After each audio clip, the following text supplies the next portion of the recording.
The apocalypse, end of the world, the doomsday was caused by dangerous mutated monsters. In this gloomy atmosphere, he was able to get ahead of everyone with the help of the farming system. This story contains a fighting cataclysmic event, a doomsday scenario and a solo leveling system but as a farmer. So now the intro is over and let's start. A warning is issued to the citizens of Z City about increasing animal attacks, urging them to avoid going out at night while authorities investigate. Holding a can of tuna, the protagonist mentions stocking up on shelf-stable foods as an urgent news report reveals a virus outbreak in X City, with the media closely tracking the situation. Hearing the announcement, people around discuss the sudden death of an elderly man, speculating it's linked to a recent respiratory outbreak affecting many in the city. After gathering all the basic necessities, our protagonist loads them into his truck, preparing to head out. With his truck full, he secures the goods, frozen food, instant noodles, and snacks, then hits the gas, planning to get some diesel before returning and meeting Lihan, followed by going deer hunting. While driving, his phone rings,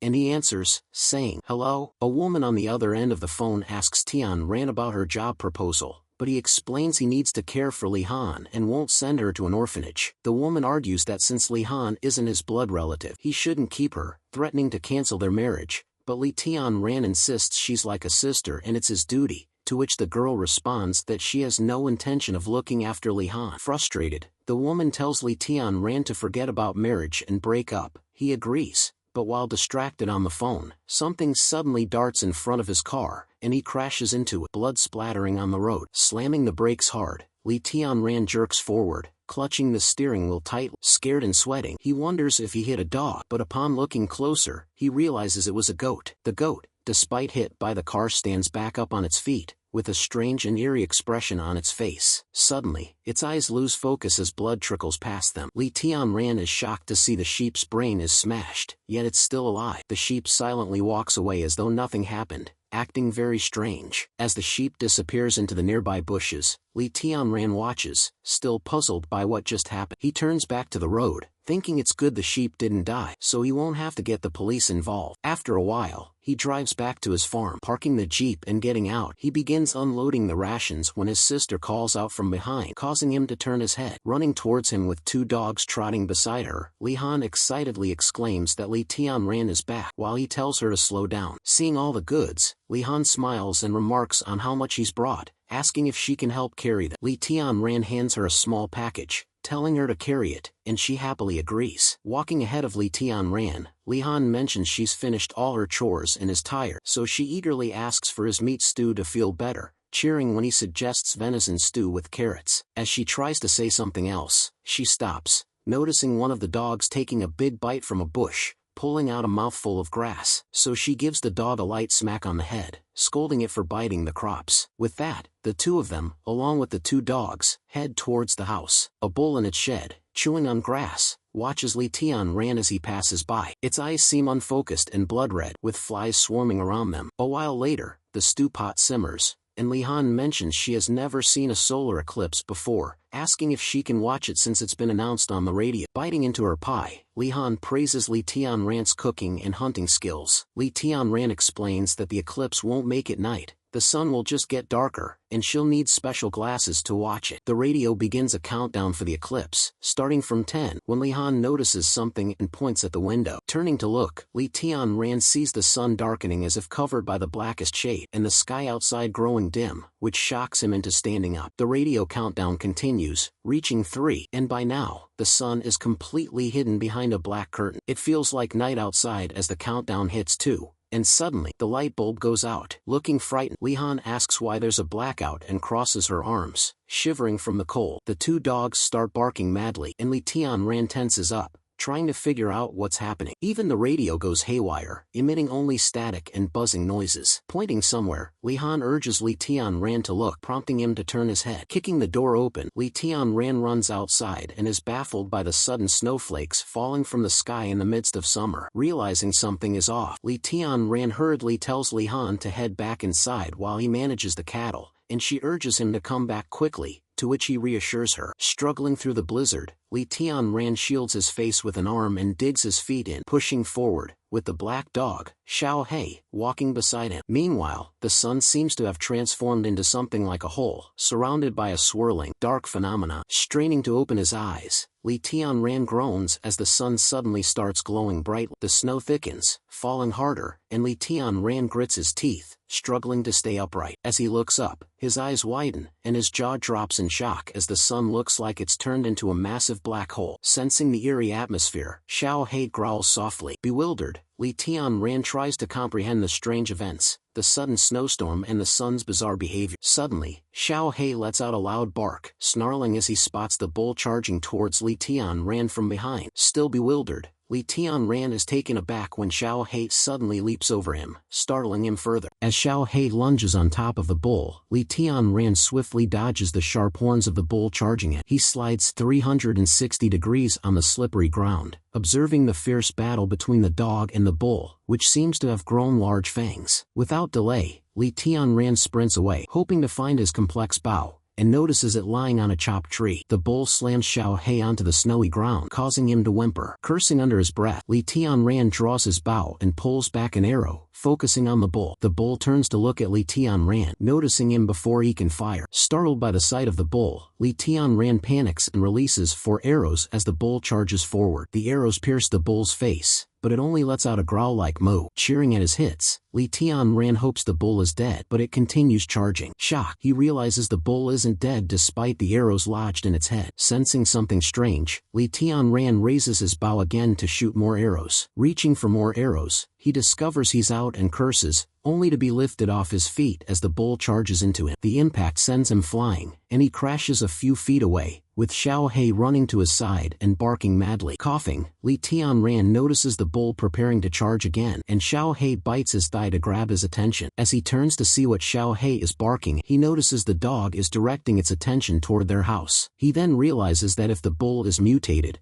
other animals might be too, putting Li Han in danger. Meanwhile, inside the house, Xiao Bai, with glowing red eyes, is snarling at Li Han. Confused and concerned, Li Han asks what's wrong, but Xiao Bai continues growling. With a roar, Xiao Bai lunges at Li Han, as she screams in terror. But Li Tianran arrives just in time and kicks Xiao Bai away before it can hurt her. Worried about Xiao Bai's mutation, Li Tianran grabs Li Han, reassuring her that everything will be fine. Holding Li Han, he carries her toward the safe house, warning her that the dogs are dangerous now and telling her not to leave the house. In the midst of the blizzard, Li Tianran cautiously moves forward, struggling on the slippery ground, and arrives at his barn. Li Han wraps her arms around his neck in fear as he forces himself to keep moving. He checks the system to assess his condition. As the bull appears behind him, the system shows he has 0 arrows remaining and 4 living beings within range, leaving him puzzled. Opening the barn's door, he lets Li Han inside and tells her not to come out, promising her to trust in him. The number of living beings increases to 5 as Li Tianran slams the door shut. Suddenly Xiao Bai attacks him from behind, completely taking him by surprise as he groans in pain. Li Tianran lets out a small yelp as he is pushed forward by the force of Xiao Bai's attack. Hearing his cry, Li Han bangs on the door from inside the barn, calling out for him. At that moment, Xiao He, unaffected by the mutation, charges at Xiao Bai. Clutching his wound, Li Tianran praises Xiao He for his help. He then sprints forward as the bull chases him, telling Xiao He to hold on until he handles the bull. Saying so, grabs an axe from the chopped tree. With his back against a large tree, he taunts the bull to charge at it. As the bull charges, Li Tianran jumps aside at the last moment, causing the bull to crash into the tree. Miraculously, the bull's sharp horns pierce the tree, trapping it. Seizing the opportunity, Li Tianran raises his axe high, cursing the bull. Before he can strike, Xiao Bai lunges at him, biting into his neck. Stunned by the attack, Li Tianran realizes that Xiao He must have been killed. In shock, he stands still as the bull also charges at. The bull slams into Li Tianran, piercing his stomach with its horns and causing him to cough up blood. Impaled and unable to move, a voice in his head tells him something noisy must be cut down. Meanwhile, the system begins rebooting, matching the game Apocalypse Survival. Li Tianran hears an eerie sound and forces his eyes open, trying to stay awake. The system continues loading. Seeing numbers and screens around him, Li Tianran wonders about the carousel-like display, while finding the attacking beasts unbearably noisy. Blood drips from his mouth as the bull pushes its horns deeper into his stomach. Determined to protect Li Han, Li Tianran grips the axe tighter, prepared to fight even if it costs his life. Finally, the system finishes loading, fully matching Li Tianran to the Apocalypse Survival game. The Apocalypse game successfully loads,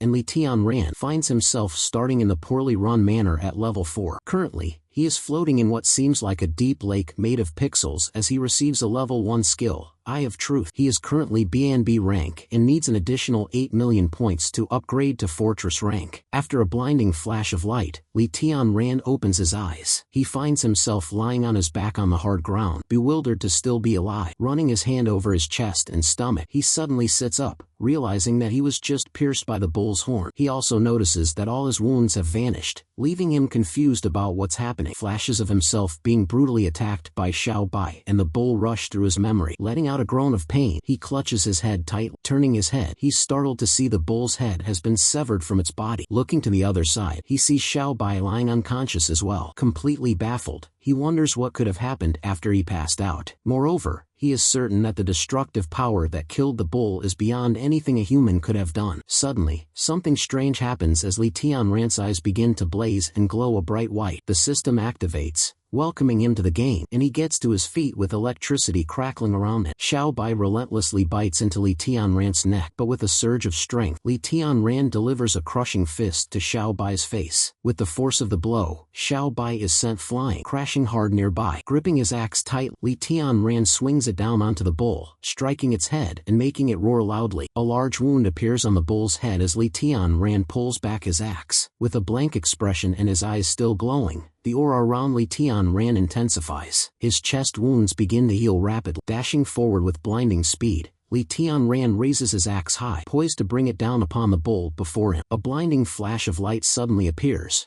and Li Tianran opens his eyes wide in shock. After witnessing the previous scenes, he realizes his memory is returning as a mission appears on the screen. Reading that it's the first round of the destruction season, Li Tianran notes that the game is just beginning. The first round is set on Poison Land, where human beings live, and he wonders what the second round will be like. Approaching Xiao Bai's fainted body, Li Tianran deduces that both the bull and Xiao Bai must have consumed a poison plant, causing them to mutate. The mutation makes them extremely strong and fierce, so Li Tianran ties Xiao Bai up to prevent further harm. Wanting to check on Li Han, he heads to the barn where he locked her in and swings the doors open. He makes his way down the dark staircase into the basement. Flipping the light switch, he realizes the electrical system still hasn't been restored, and checking his phone, he sees there's no signal. Looking around, he searches for Li Han, wondering where she could be and why it's so silent. Hidden behind a small box, he spots Li Han's legs. Fearing she might be hurt, he runs toward her, shouting her name. She seems to be fast asleep or unconscious, and kneeling down next to her, Li Tianran shakes her, asking what happened. He goes back outside and starts a fire, watching large flames rise before him, under the night sky, still devoid of sunlight. In silence, he watches as the cinders from the flames float upward toward the sky. Returning to the basement, he unlocks a cupboard. Opening the door frame, he reveals an array of firearms and switches on the diesel generator, flooding the basement with light. Picking up a single pistol, he checks its condition and then pockets it. After that, he places a walkie-talkie near Li Han's head while she remains asleep. Fully prepared and ready, Li Tianran leaves the basement and steps out through the barn's main door. A while later, he hits the road in his jeep. As he drives, a horde of mutated animals and birds begin chasing after him. He notices that the mutants are being drawn to his vehicle and pulls out his gun, ready to shoot them. Suddenly, a large truck drives up behind him and starts firing at. Startled by the sudden attack, Li Tianran tightens his grip on the steering wheel. The truck speeds past him,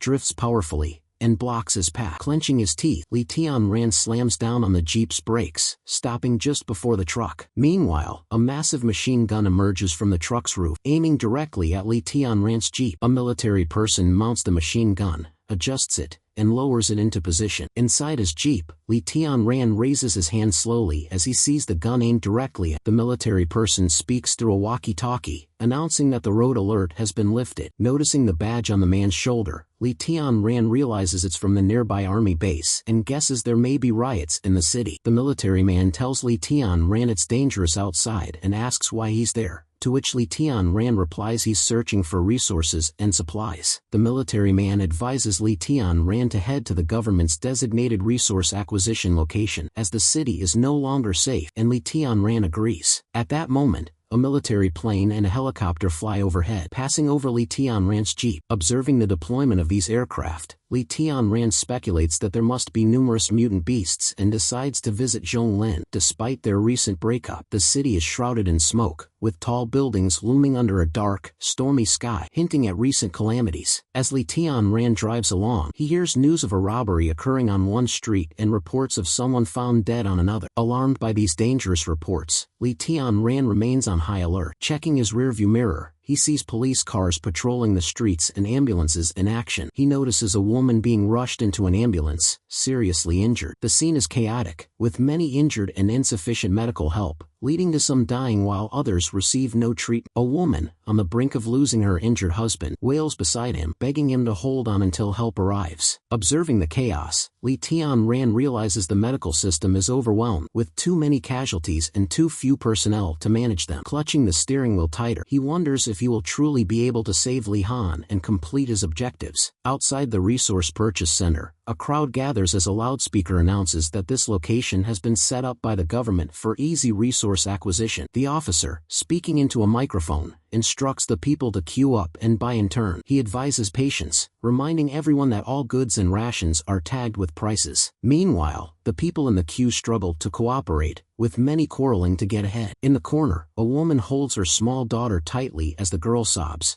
complaining of hunger. Li Tianran arrives at the scene in his jeep. The first thing he sees is two men fighting over goods, each claiming them for themselves. The crowd outside the Resource Purchase Center becomes increasingly restless, with their patience wearing thin. Li Tianran decides to leave and heads towards his ex's house just a block away. Suddenly, a van pulls out in front of his jeep. Startled, Li Tianran slams on the brakes. His jeep screeches to a halt, narrowly avoiding a collision. A fat man emerges from the van and walks toward Li Tianran, his expression cautious. Approaching the jeep's window, the man asks if Li Tianran is there to buy resources. The man displays a package of fruits and vegetables, offering them for sale. Li Tianran, suspicious, examines the goods carefully and then, with a smirk, says he will buy them if the man eats them in front of him. Taken aback, the fat man asks if Li Tianran doubts him. Looking offended, the fat man insists he was only trying to help and starts scolding Li Tianran, who, annoyed, tells him to clear the way. Frustrated,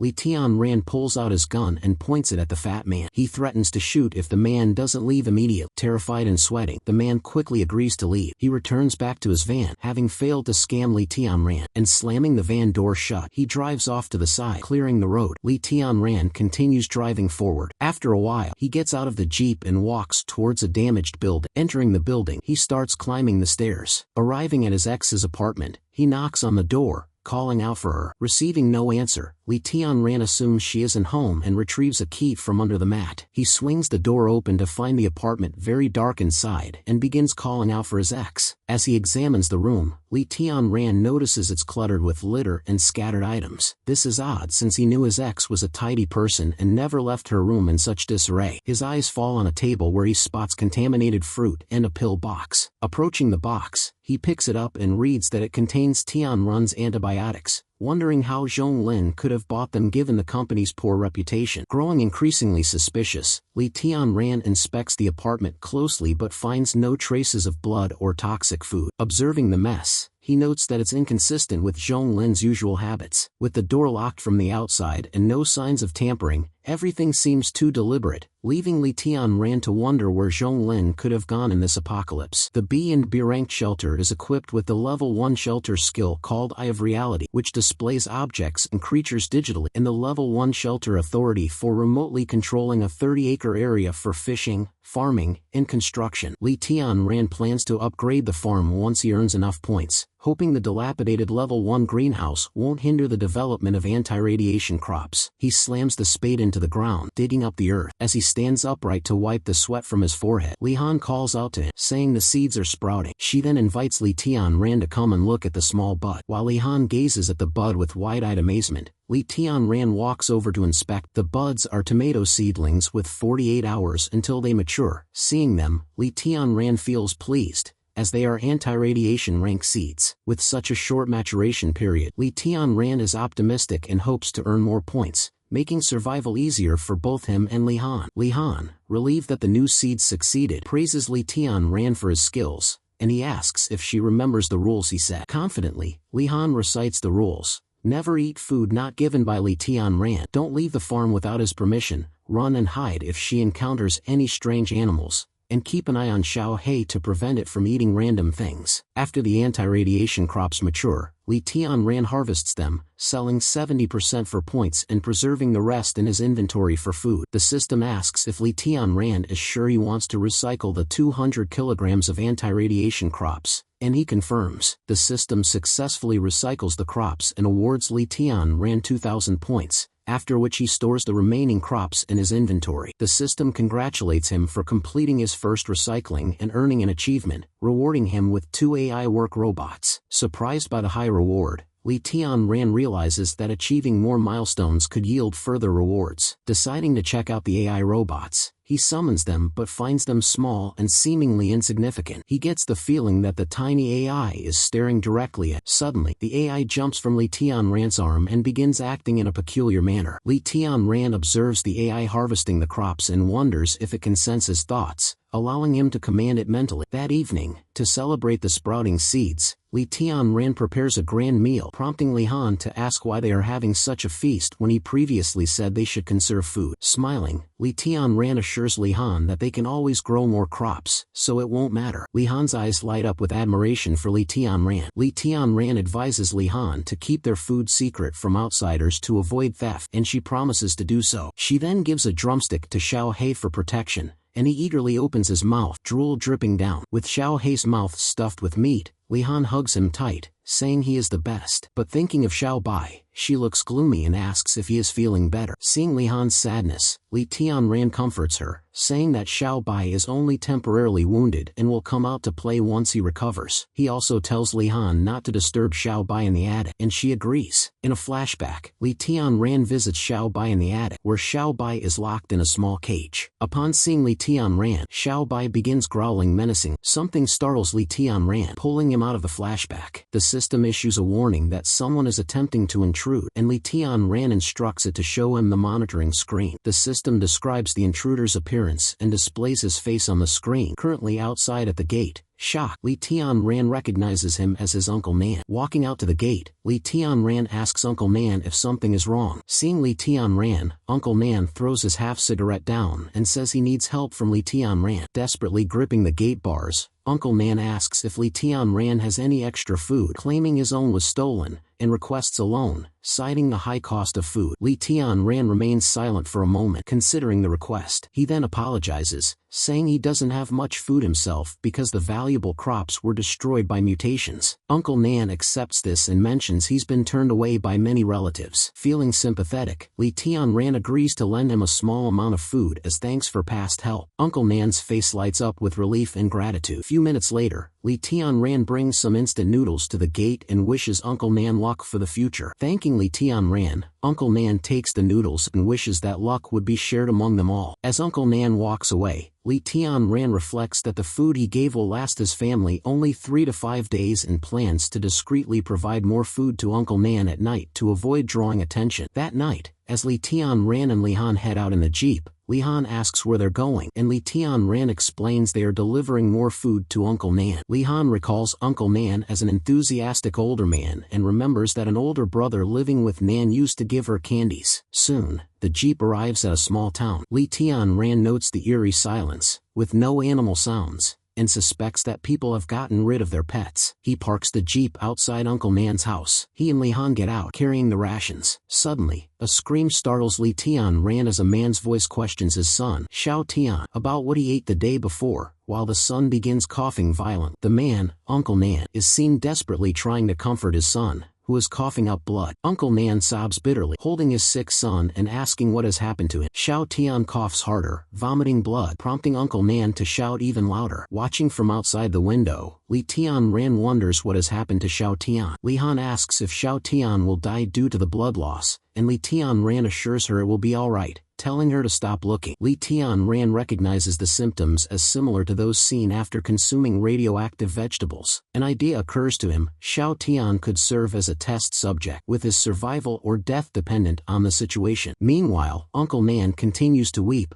cursing the hospitals and doctors for their lack of resources. Xiao Tian starts crying as well, and Uncle Nan, distraught, wonders what he should do. Xiao Tian's eyes turn red as he coughs up more blood. Suddenly, a stone shatters a nearby window, causing Uncle Nan and Xiao Tian to look up in alarm. The stone lands with a small thud inside the room. Uncle Nan shouts for the person who threw the stone to reveal themselves, but Xiao Tian weakly asks his father to wait. Xiao Tian points to the window, indicating something outside, and Uncle Nan looks to find a bag of food hidden against the wall outside. Li Tianran listens as Uncle Nan expresses joy at finding fresh vegetables. Remembering the object that smashed the window, Uncle Nan discovers it's a paper wrapped around a stone and a carrot. The note claims that no hospital can cure Xiao Tian, but eating the carrot will make him fine, leaving Uncle Nan angry and convinced someone is pranking him. He laments the uselessness of the vegetables and cries, calling himself helpless. Overcome with grief, Uncle Nan hides his face in his hands and sobs uncontrollably. Xiao Tian, mustering the last of his strength, calls out to his dad, and grabbing his father's hand, Xiao Tian mutters that he wants to try the carrot. He reasons that he will die whether he lies there or tries to fight back, so he chooses to try and live. Uncle Nan remains silent as Xiao Tian tears up. He then picks up a carrot and gives it to Xiao Tian, telling him to chew it. Xiao Tian takes a bite of the vegetable and begins chewing. He suddenly screams in horror and starts twitching on the bed, causing Uncle Nan to shout out in panic. Xiao Tian vomits dark blood, and Uncle Nan, frantic with worry, screams louder. As the vomiting lessens and the blood decreases, Xiao Tian seems to be improving, and a smile begins to form on Uncle Nan's face. From his hidden spot, Li Tianran watches with satisfaction at the change in Uncle Nan's tone. Suddenly a street lamp begins to flicker on, casting bright light onto the street. Realizing the power has been restored, Li Tianran hopes the signal will be good. He takes out his phone and dials Zhonglin's number. The call connects, but then announces the number is unavailable. At that moment, a phone rings inside someone's pocket somewhere else. The phone belongs to a person in the back of the vehicle who looks passed out,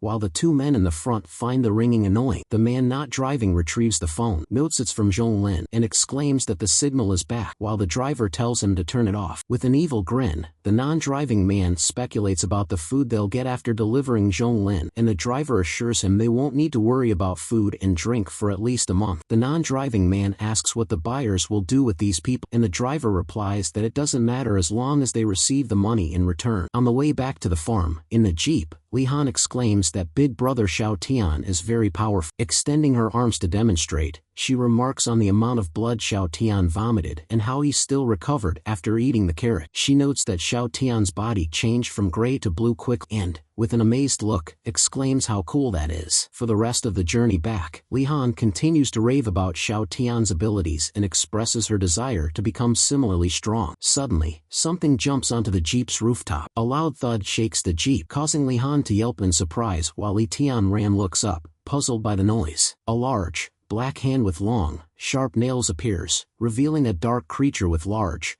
glowing eyes through the jeep's front windscreen. The creature, a mutated monkey, lets out a deafening roar at the sight of Li Tianran and Li Han. Terrified, Li Han closes her eyes as Li Tianran grips the steering wheel tightly and tells her to hold on. The jeep suddenly crashes into a metal bar at the road's edge, causing a burst of smoke and dust. The jeep jerks violently, and the monster roars loudly, clinging tightly to avoid being thrown off. Li Tianran draws his gun and tells Li Han to get down as she covers her ears. He fires a shot upwards at the monster perched on the roof. The monster leaps forward, landing on the jeep's front hood, directly over the engine. Teeth clenched, Li Tianran slams the gas pedal and accelerates. This causes the monster to slide off the hood and towards the wheels. Realizing what's about to happen, Li Tianran tries to cover Li Han's eyes, though she already has them shut. The monster loses its grip and falls, getting run over by the speeding jeep with a final, loud roar. With the monster now incapacitated, Li Tianran aims his gun at it. He fires, creating a large gaping hole in the monster's head. Once the monster is dead, Li Tianran steps out to examine it. He turns the monster onto its side and is astonished to find a serial number 05 tattooed near its shoulder. Questions flood Li Tianran's mind as he wonders about the origin of this creature and why it appeared when there are no nearby zoos or farms. He recalls the antibiotic he had seen in his ex's apartment and notes the suspicious nearby factory producing that medicine. The Tianrun factory is a tall, ominous skyscraper, shrouded in darkness, with ominous thunder rumbling as if the sky itself condemns the place. It starts to rain back at Li Tianran's farm. Li Tianran tells Li Han he has something to handle and instructs her to watch the animation until he returns. He goes to visit Xiao Bai, still confined in a small cage. Kneeling beside the cage, he sits down and faces Xiao Bai. Upon seeing Li Tianran, Xiao Bai stands on its legs and begins growling at it. Li Tianran, wearing thick gloves, sits cross-legged, closes his eyes,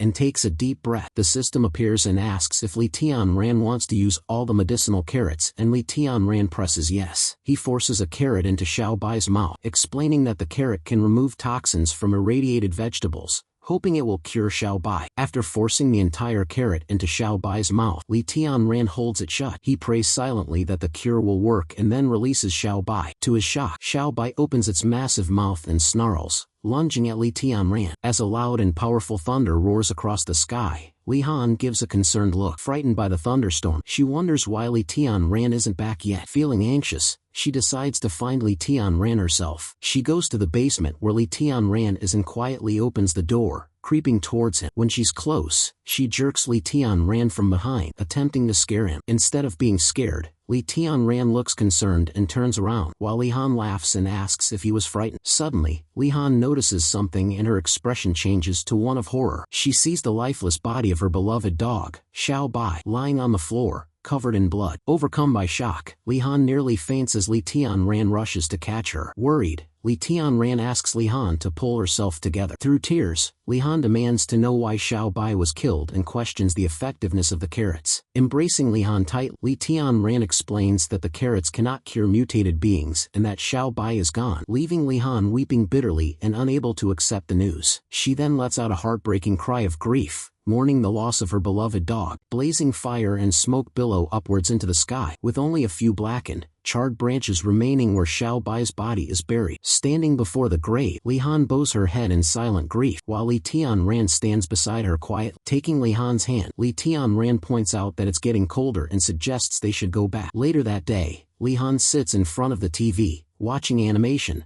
as Li Tianran calls her to eat, claiming he has cooked her favorite food. Li Han doesn't move or acknowledge the call, continuing to stare at the TV. Sighing, Li Tianran leaves the food on the table and heads out, instructing Xiao He to keep Li Han company in the house. Outside, the radiation-resistant crops have matured and are ready for harvest, so Li Tianran spends most of the morning harvesting. He gathers 500 kilograms of radiation-resistant crops and 10 kilograms of ancient medicinal crops. Feeling pleased with the haul, he exchanges most of the harvest for points and successfully redeems them. The level 1 dilapidated greenhouse upgrades into level 2 ordinary greenhouse. Suddenly, the system warns Li Tianran that his level 3 defense shelter can only repel small animals and suggests setting up a stronger defense. Li Tianran agrees with this and decides to focus on enhancing the safety of his farm. So he upgrades the wall reinforcement from level 1 to 2, making it stronger and more durable. He also purchases a perimeter power grid for the wall using 500 points and installs a radar parade at level X1. Realizing he doesn't have many points left, he decides to get mechanical guards for Li Han. Browsing the shop, he spots an item costing 3,500 points, which he currently lacks. He plans to sell some grains from the warehouse to gather the necessary points. After accumulating enough points, he purchases the mechanical guards, spending 3,500 points. The purchase is successful, and Li Tianran now has a level 1 hummingbird and a level 2 hound, both mechanical robots. To test their power, he instructs the hummingbird to crush fallen leaves, and the bird swooshes through the air, efficiently cutting. Impressed by the hummingbird's precision, Li Tianran feels relieved to have an air patrol sniper. Next, he tests the hound's strength by instructing it to crush a large boulder. The hound opens its mouth wide and charges up an energy attack. A second later, it fires a powerful laser from its mouth, striking the boulder and breaking it into chunks. Li Tianran is again impressed by the hound's offensive abilities and feels much more relieved now. Later, he returns to the house and calls out to Li Han, who is still engrossed in front of the TV. The hound approaches Li Han and starts sniffing her. Li Han turns around to see the hound better. Li Tianran tells her that the hound will now follow and protect her. He suggests giving the hound a name and asks if Xiao Bai would be suitable. With teary eyes, Li Han agrees to the name suggestion. Meanwhile, at Tianran, someone reports that the out-of-control samples have been cleaned up. The reporter informs the man in the suit that only the data for number 7 are steadily rising and can now penetrate 5mm steel plates,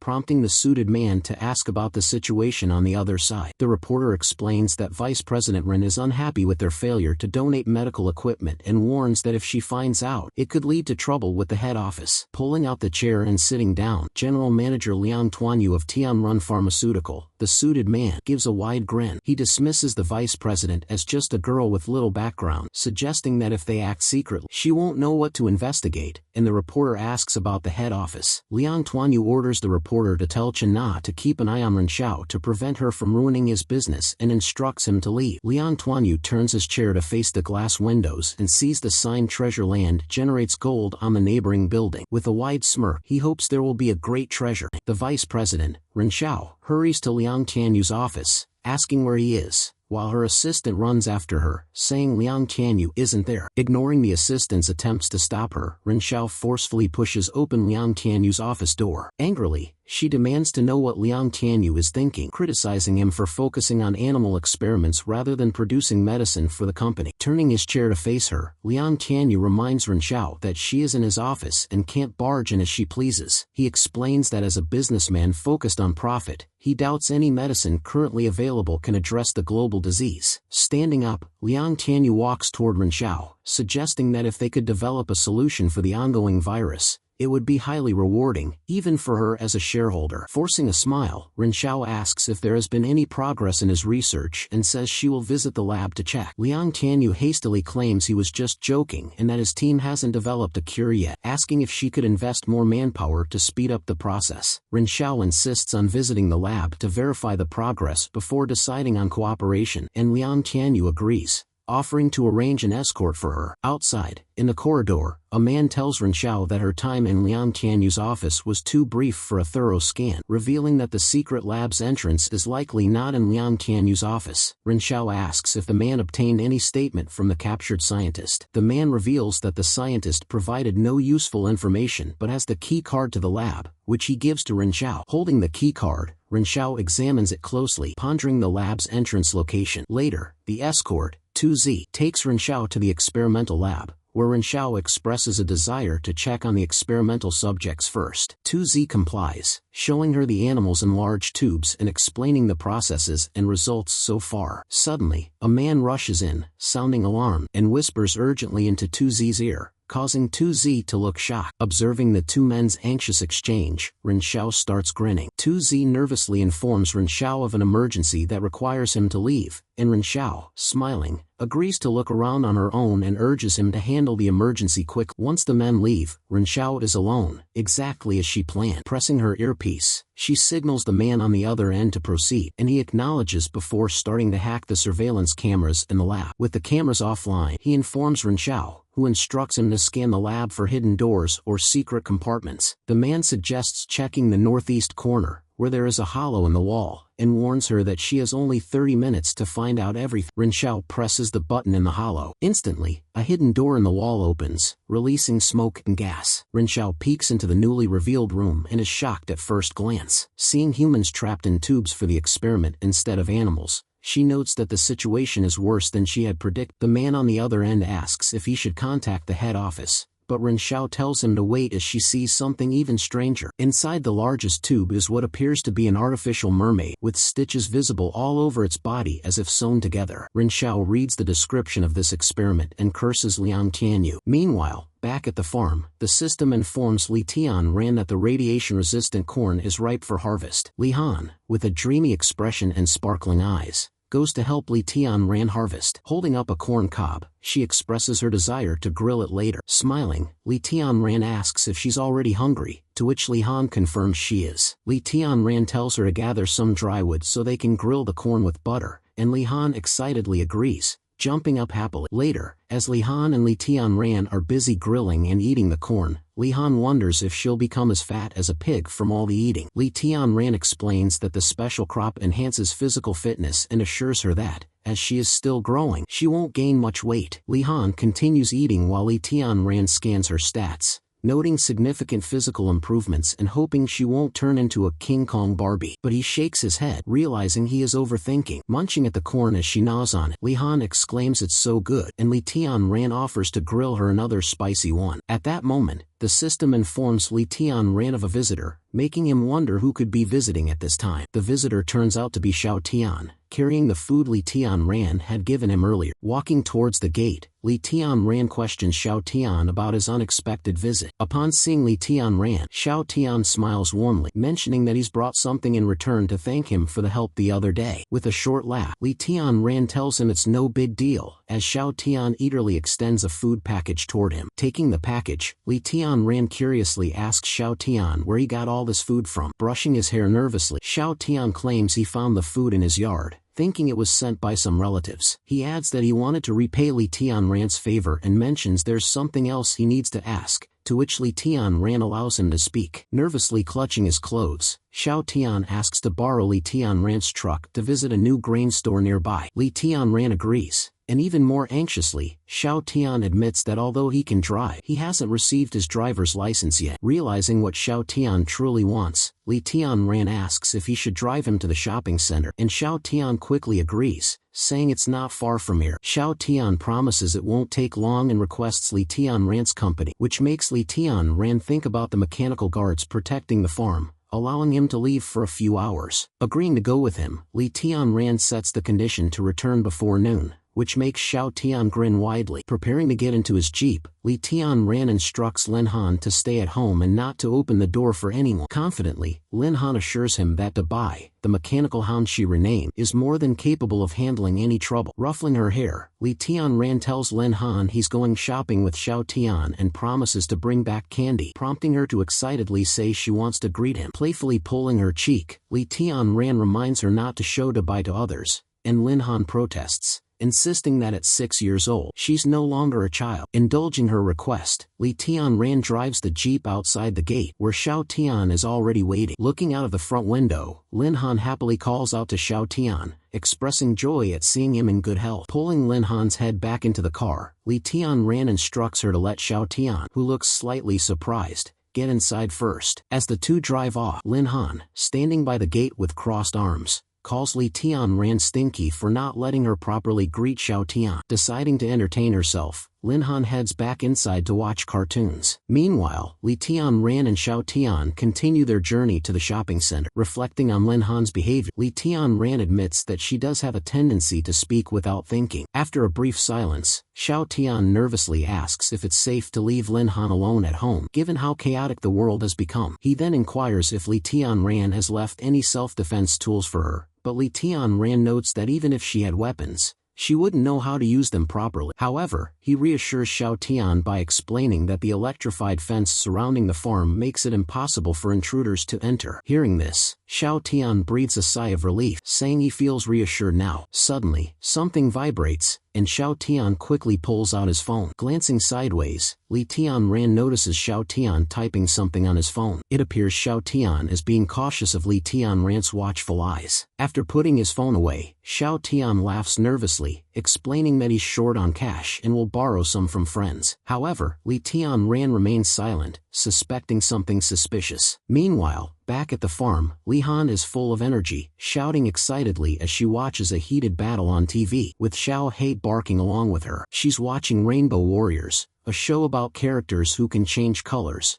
and she suddenly recalls that Xiao Tian's body color had also changed. Thinking back, Li Han remembers that last time Xiao Tian's body was green, and now it's red, making her wonder excitedly if he might be a Rainbow Warrior too. Passing Xiao Tian a small bundle of money, Li Tianran startles him by telling him to take it. Li Tianran says that since Xiao Tian doesn't have any money, he should accept it, but Xiao Tian, looking surprised, says it's too much considering Li Tianran has already helped his family a lot. However, Li Tianran thrusts the money at it, insisting he just take it. Still looking uncertain, Xiao Tian takes the money, but before he can speak, Li Tianran warns him to keep quiet while he's driving. Deeply grateful, Xiao Tian promises to repay Li Tianran's kindness in the future. With the radio guy guiding them to the newly opened shopping center, Li Tianran continues driving down the empty highway. The radio instructs to go 300 meters ahead and turn right, then 200 meters to the fork in the road, but Xiao Tian seems troubled as they approach. When the radio prompts a right turn 100 meters ahead, Xiao Tian suddenly grabs the steering wheel and tries to turn it around. Forcing a nervous smile, he claims that the road on the right appears to be closed. Then, he suggests they take the left road instead. Li Tianran slams on the brakes, bringing the jeep to a sudden screeching halt. Slamming his hand on the seat in anger, Li Tianran insists the road isn't closed, claiming he's traveled it before and demanding to know how Xiao Tian knows, to which Xiao Tian nervously replies that a friend told him. With a serious tone, Li Tianran asks which friend, then orders Xiao Tian to call and verify. Trembling, Xiao Tian pleads with Li Tianran to stop asking questions and turn around before it's too late. Now shaking all over, Xiao Tian begs Li Tianran to trust him, just this once. Confused by the situation,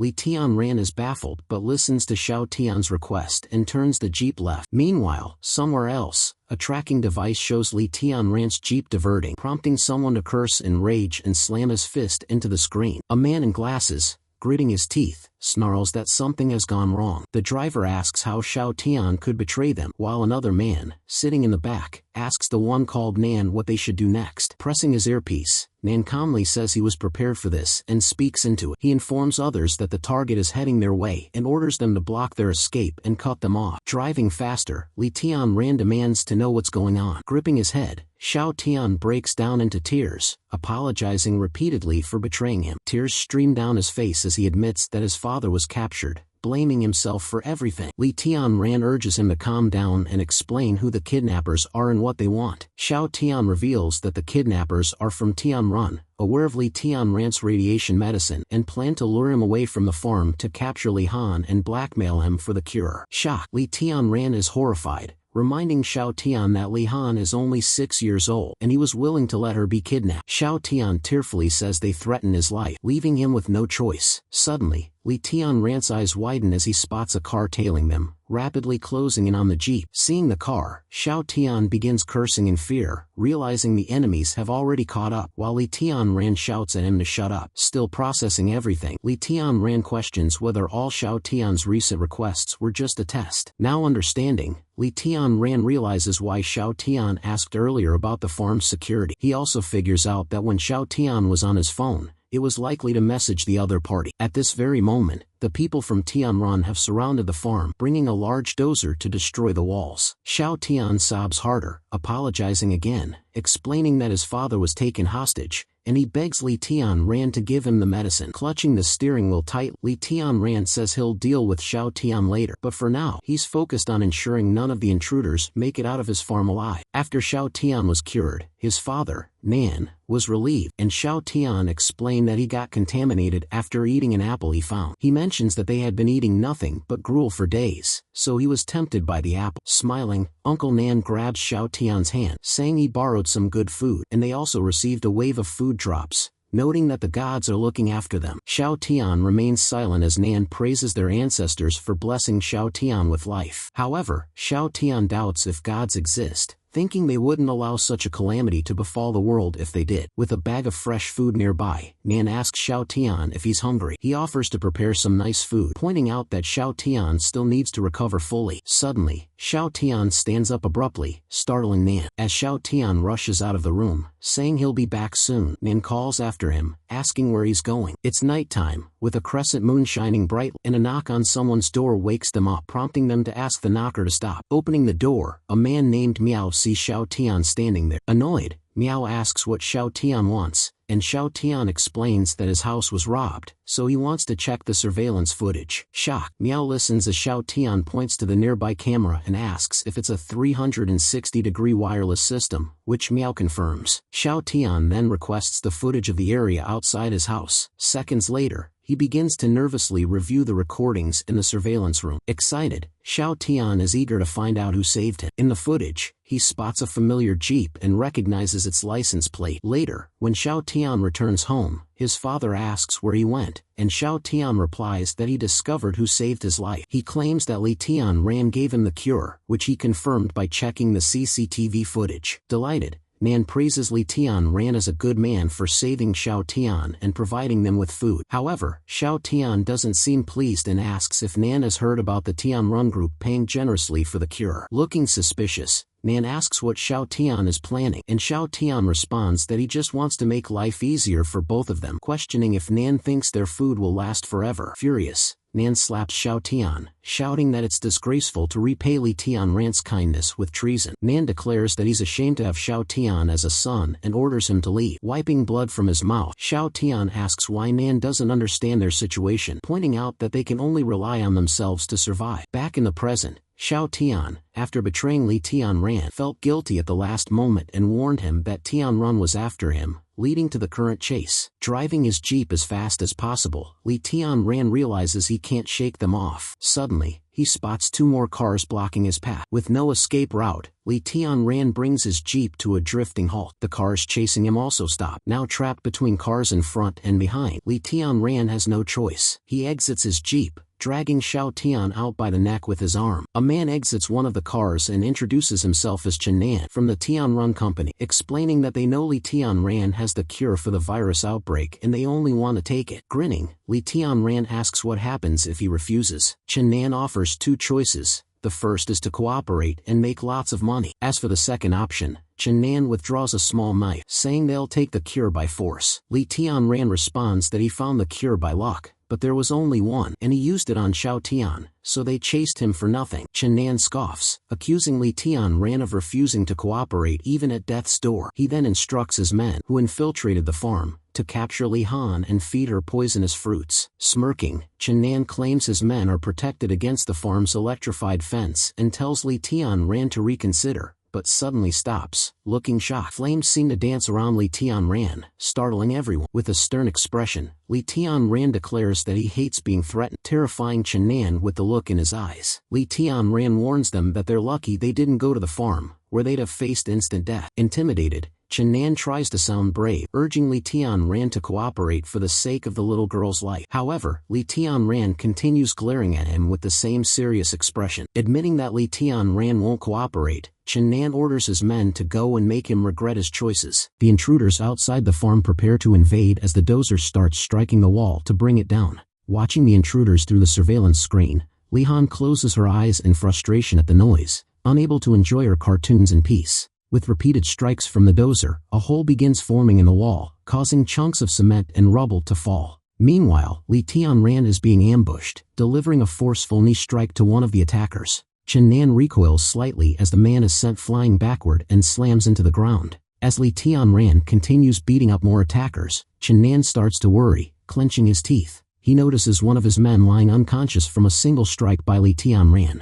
Chen Nan had only wanted to lure Li Tianran out, knowing that the anti-personnel weapons were only found on the farm. At this moment, one of the men is sent to scout the farm, scanning it from afar with binoculars from a cliff. He sees the barriers being blown apart and assumes there must be some powerful explosive devices inside the farm, so he instructs the others to lure out the girl and capture her. Back in the forest, Li Tianran continues overpowering the attackers, and Chen Nan is stunned by his strength. Grinning, Li Tianran admits he didn't expect the physical enhancement effects of the radiation-resistant crops to be so powerful, as his physical stats, including speed, have significantly increased after just a few days of eating them. As he punches a thug, he realizes his bone density has improved, and his reflexes have sharpened. He recalls that in ancient times, people entered the Dao through the sword, and he decides to enter the Dao using his fists. Suddenly Chen Nan swings his dagger at Li Tianran, but he swiftly dodges it. Smiling, Li Tianran remarks that he's gradually making his way into the Dao. Taking a few steps back to create some distance, he decides he's tested his physical limits enough and pulls out a gun, aiming it ahead. Seeing the gun, Chen Nan realizes he made a mistake by not bringing any guns himself. Despite his concern, Chen Nan tries to act fearless, warning Li Tianran that if he kills him, there will be severe consequences. Still pointing the gun at Chen Nan, Li Tianran admits that he's right, but he also points out that the others are of no use, then shoots the remaining man beside Chen Nan. As a bullet hits his shoulder, Chen Nan leaps aside and falls face first to the ground. He starts cursing as he looks up, seeing his men being shot one by one. Clutching his shoulder wound, he gets up and runs towards the woods, hoping to hide until Li Tianran runs out of bullets. Seeing Chen Nan trying to flee, Li Tianran fires after him. With bullets whizzing past, Chen Nan quickly hides behind a large boulder. After a while, Li Tianran stops firing, and Chen Nan assumes he's out of bullets, feeling relieved. Now grinning, thinking he can attack Li Tianran, Chen Nan is unaware that Li Tianran is already standing on the boulder, watching him from behind. Opening the system, Li Tianran goes through his inventory. He retrieves another gun, and just then, Chen Nan turns around and is shocked to see him. Seeing the different gun in Li Tianran's hands, Chen Nan shouts, asking how he got it. Meanwhile, back at the farm, the last remaining intruder is sent flying backward from a powerful blow to the head, landing among the bodies of his fallen companions. At that moment, the system informs Li Tianran that how Li Han managed to destroy all of the intruders. However, Li Han worries that Li Tianran will think she's a violent child if he finds out what she did to the intruders. Not wanting that, she decides to clean up the area outside the wall before Li Tianran returns. With his face beaten up, a missing tooth, and covered in blood, Chen Nan admits he made a mistake threatening Li Tianran and begs him to stop tormenting him. As Li Tianran raises his fist to strike again, Chen Nan groans that he has told everything and pleads for mercy. With a murderous look in his eyes, Li Tianran stares down at Chen Nan, saying sparing him is impossible, but he can offer him a painless death. Chen Nan promises to answer any questions asked of him. Li Tianran asks who his boss is,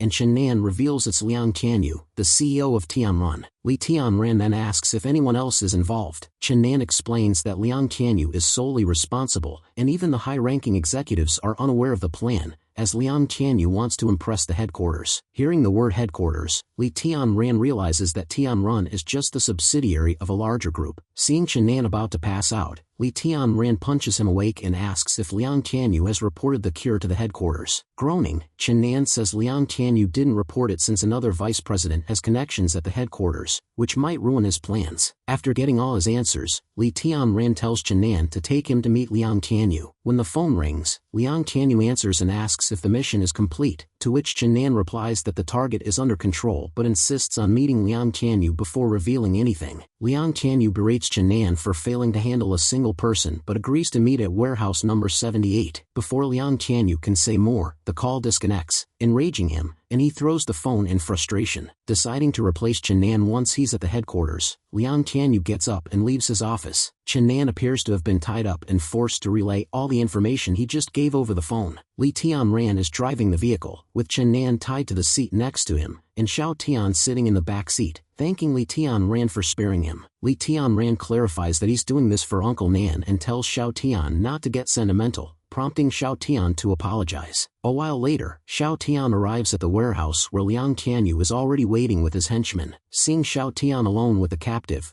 Liang Qianyu asks where Chen Nan and the messenger are, while Uncle Nan, with his mouth sealed and hands tied, groans upon seeing his son. Holding the badly beaten and bandaged Chen Nan, Xiao Tian claims the messenger was knocked out, and Chen Nan had to go to the restroom due to stomach pain. Liang Qianyu laughs at the captive, whom he believes is Li Tianran, mocking his condition and telling him to speak if he wants Uncle Nan freed. Uncle Nan starts tearing up, silently wishing the person he thinks is Li Tianran not to say anything. Seeing Uncle Nan groaning and twitching, Liang Qianyu gets angry and warns him to stop barking, and then he kicks Uncle Nan, sending him crashing to the ground. Watching his father get kicked, a surge of anger rises inside Xiao Tian. Two other men begin beating Uncle Nan while Liang Qianyu orders Xiao Tian to bring the captive forward. At that moment, a nearby window shatters, and a kick lands right on Liang Qianyu's face. Jumping in and taking Liang Qianyu by surprise, Li Tianran's kick sends him flying backward. The two henchmen look bewildered at the sudden appearance of Li Tianran. With Liang Qianyu on the ground, Li Tianran places his foot on his back and,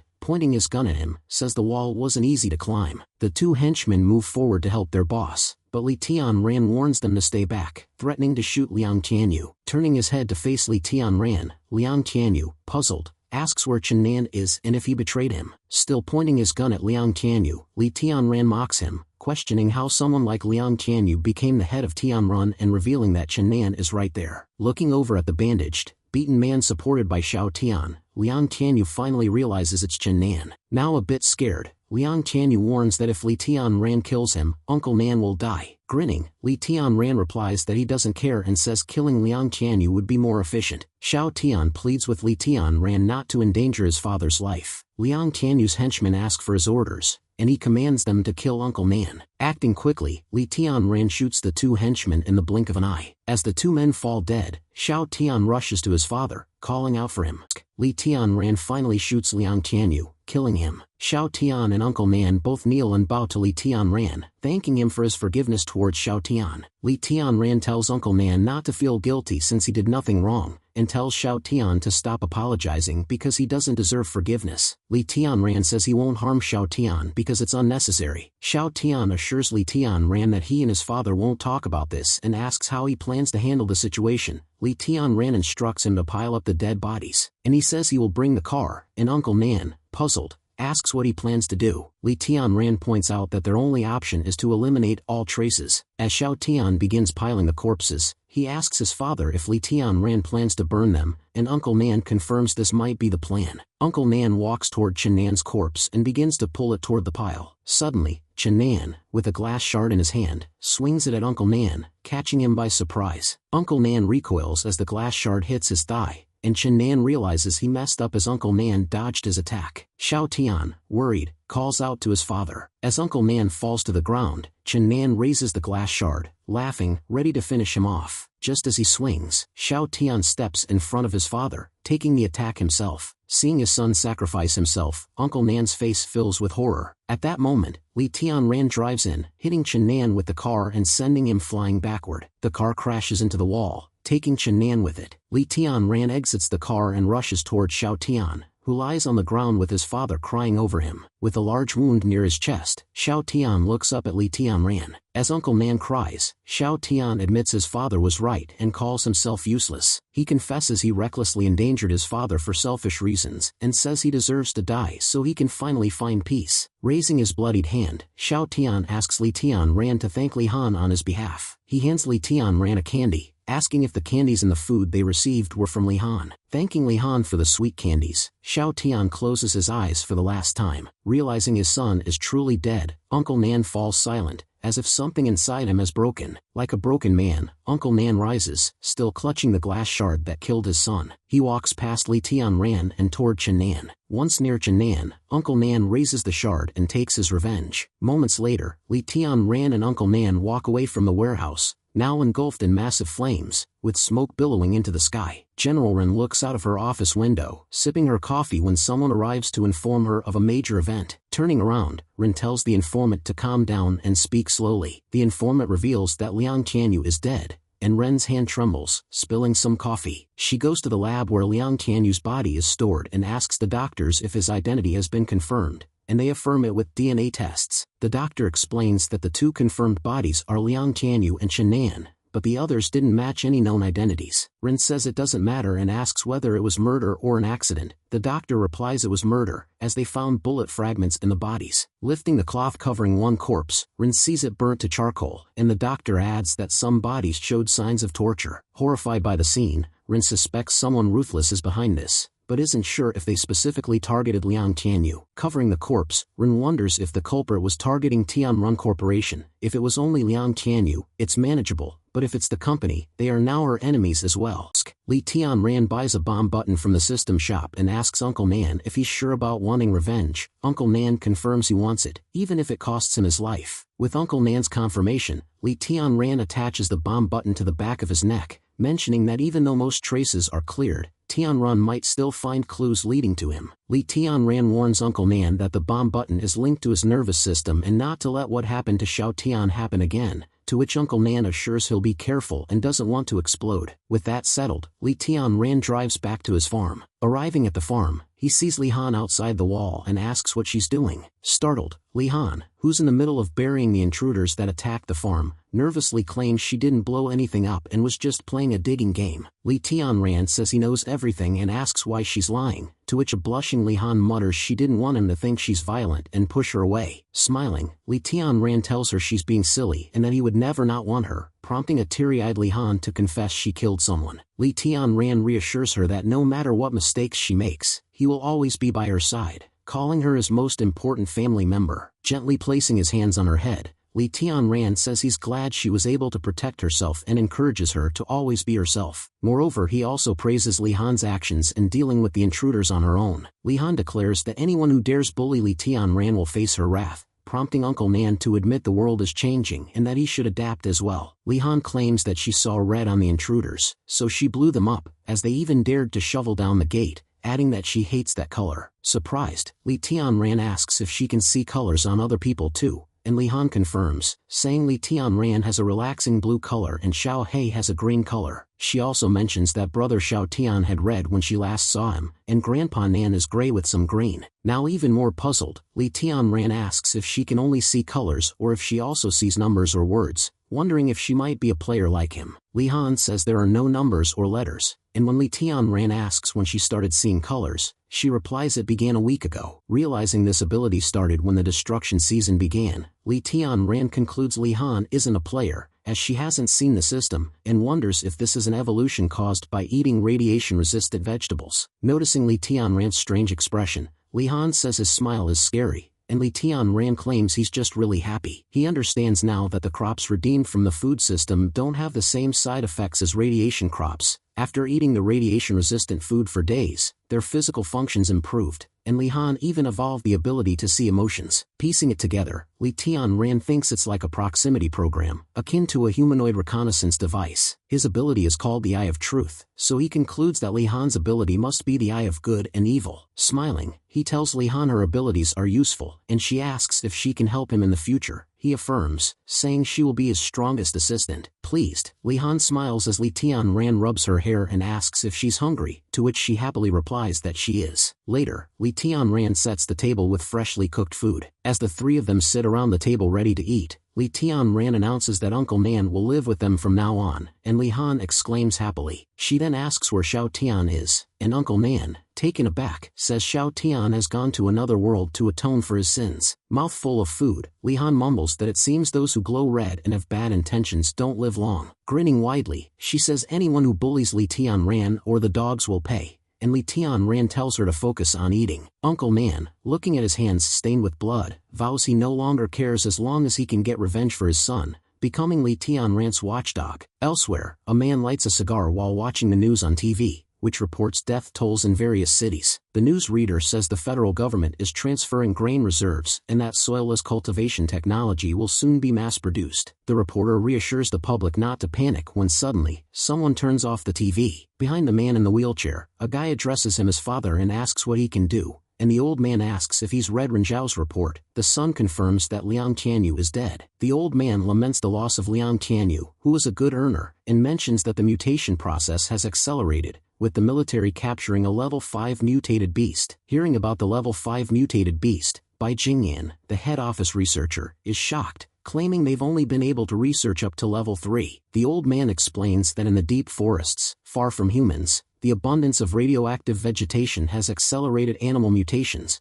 posing a severe threat to humanity. He then instructs Bai Jingyan to take over the lab and combine the technologies Liang Tianyu used with their own. He then orders Bai Jingyan to extract the virus as soon as possible, and Bai Jingyan agrees. Flinging the file onto the table, Ren Xiao notes that the records before those 2 days were normal, so the cause of Liang Tianyu's incident must be within that time frame. Taking a deep breath to calm her overthinking, she realizes the surveillance records from those 2 days were deleted and, with no clues left, shifts her focus to finding the location of the new research institute. She also remembers she needs to focus on the new person in charge, so she leaves her office to greet the new arrival. A car stops outside the building, and from there, researcher Bai Jianyan exits, receiving a warm welcome from Ren Xiao. Shaking her hand, Bai Jianyan introduces himself, and smiling at him, Ren Xiao introduces herself, then asks who the large person beside him is. Bai Jianyan explains that the large man is his assistant, De Kuei, and asks Ren Xiao if she can show him the new location for the research institute. Meanwhile, Li Tianran is currently going through his inventory. He notices there are many types of fish, but the points required to purchase them are the same when they are at the same level. Selecting a level 1 bluefin tuna, he decides to buy it. Turning to Li Han, he asks if she wants to eat bluefin tuna. Li Han, excited, confirms she definitely wants it, eager for the expensive and delicious fish. Grabbing a shovel and donning work clothes, Li Tianran announces they'll dig a large fish pond together, and Li Han, smiling widely, walks alongside him. Once outside,